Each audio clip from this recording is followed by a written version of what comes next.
The gentlelady is recognized.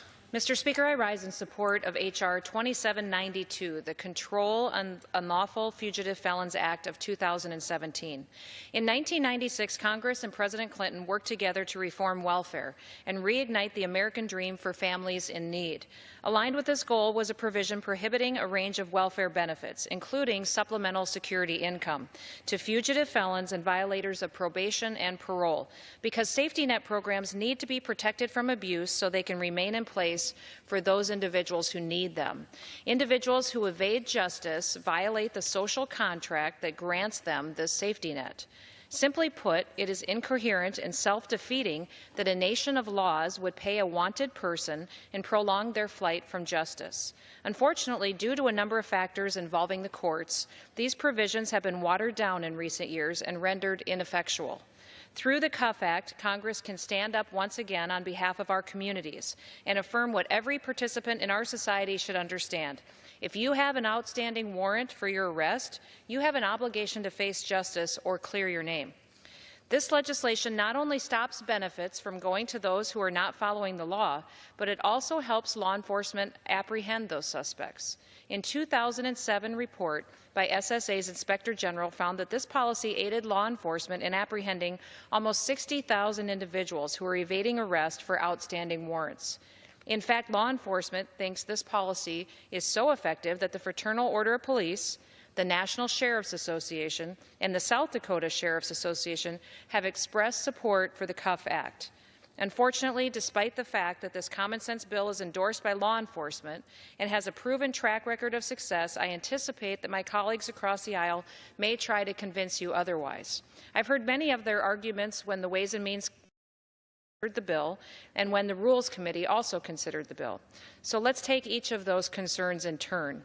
Some may say that this is an old, failed policy. In reality, this policy has a long track record of success. In 2015, the Social Security Inspector General said in a hearing that this bill would stop hundreds of millions of dollars in payments to individuals with felony warrants. Some may say that this bill targets people with outdated warrants. In reality, SSA already has a wide authority to exempt individuals if the alleged offense is nonviolent and not drug-related. Some may say that this bill would throw beneficiaries off the rolls with no warning. In reality, SSA provides beneficiaries advance notice of 35 days before suspending SSI benefits, and there is a robust appeal process for recipients who have had their benefits suspended. Some may say that this policy is burdensome to law enforcement. In reality, this bill is supported by the Fraternal Order of Police, the National Sheriff's Association, and the South Dakota Sheriff's Association, because it helps them do their job to locate individuals. Finally, some may raise concerns that it targets minority populations caught up in overcriminalization or overly harsh sentencing.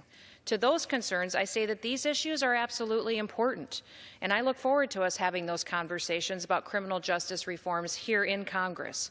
However, that conversation is outside the scope of this legislation that we have before us today. My legislation does not speak to the content of a warrant, just the fact that one exists. The decision to grant a warrant is made by a judge in a court of law, not by the Social Security Administration.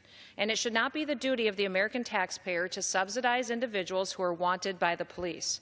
Simply put, Mr. Speaker, if an individual has an outstanding warrant, it must be addressed and cleared. This bill does nothing to change that. Under my bill, nobody SSI benefits because of misdemeanor offenses. Merely having a parking ticket, petty theft, or even driving under the influence. This bill stops payments to individuals who have outstanding warrants for felonies. These are crimes like murder, rape, and kidnapping.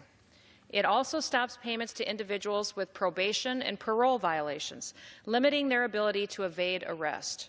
Supplemental security income is a lifeline to those who are in need.